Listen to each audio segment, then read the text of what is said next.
How to find Duolingo promo codes. If you're trying to find Duolingo promo codes, first thing you have to do is head over to your web browser. And here on your Duolingo web browser, you're going to search for Duolingo promo code. And then from here, you can see different sites right here. You get 20% off, 10% off coupon codes. So just tap on it.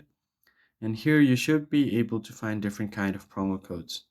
So once you've done that, here you could tap on view code, and then you should be able to see the code right here. Now all you have to do is copy this, and in order to redeem the code, as you can see here, you need to go to this option where it says duolingo.com/redeem, and then from here you could just enter the code, and if the code is valid you could just tap on redeem, and if the code is redeemable you should be able to get the reward.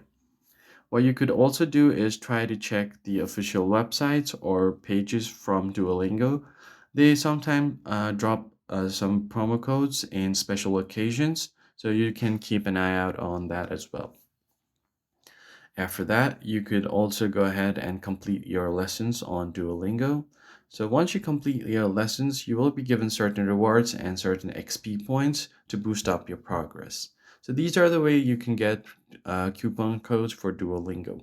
I hope this tutorial was helpful to you. I'll catch you on the next one.